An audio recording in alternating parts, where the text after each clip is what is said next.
Sebelum dibunuh, Juwita diduga 2 kali diruda paksa jumran oknum TNI AL, video 5 detik jadi bukti. Kasus pembunuhan jurnalis asal Banjarbaru, Kalimantan Selatan, Kalsel, Juwita, 23, memasuki babak baru. Sebelum tewas di tangan oknum TNI AL Balikpapan, Kalimantan Timur, Kaltim, Klasis 1 Jumran alias J, 23, Juwita diduga sempat 2 kali diruda paksa. Dugaan itu diungkap oleh pihak keluarga setelah diperiksa di Denpom AL Banjarmasin, Rabu, 2 April 2025. Kuasa hukum korban, M. Pazri mengungkap ada sejumlah alat bukti terkait kekerasan seksual yang diduga dialami Juwita sebelum tewas mengenaskan. Berdasarkan alat bukti, kami sampaikan bahwa korban mengalami kekerasan seksual, ini adalah pemerkosaan, kata Pazri, Rabu, 2 April 2025, dilansir Banjarmasin Post Co.id. Disebutkan bahwa peristiwa ruda paksa pertama terjadi pada rentang waktu 25 hingga 30 Desember 2024. Lalu peristiwa ruda paksa kedua berlangsung pada 22 Maret 2025, tepat saat jasad korban ditemukan.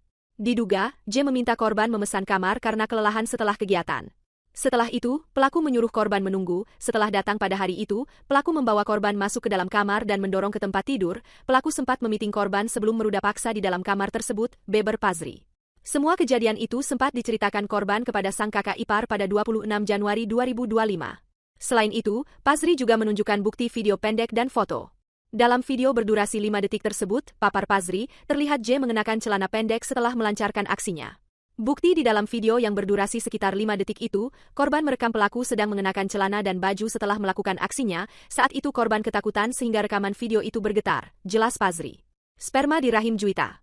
Lebih lanjut, Pazri mengungkap temuan sperma di dalam rahim korban. Hal itulah yang membuat keluarga Juwita mendesak dilakukan tes DNA terhadap sperma yang ditemukan di dalam tubuh wanita 23 tahun tersebut. Hal ini memunculkan pertanyaan tentang asal-usul sperma tersebut, sehingga pihak keluarga mengusulkan untuk melakukan tes DNA guna memastikan pemilik sperma tersebut, sambungnya.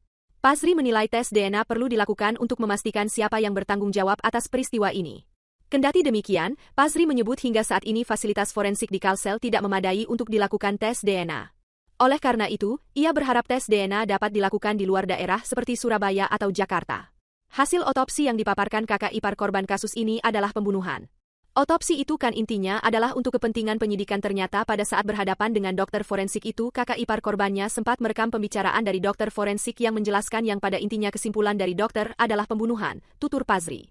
Saat ini, J telah ditetapkan sebagai tersangka. Kasus pembunuhan ini terungkap setelah jasad Juwita ditemukan di tepi jalan arah Kiram dari akses Jalan Gunung Kupang, Banjarbaru, pada Sabtu, 22 Maret 2025, pukul 14.57 WITA lalu. Download Tribun X sekarang, menghadirkan lokal menjadi Indonesia.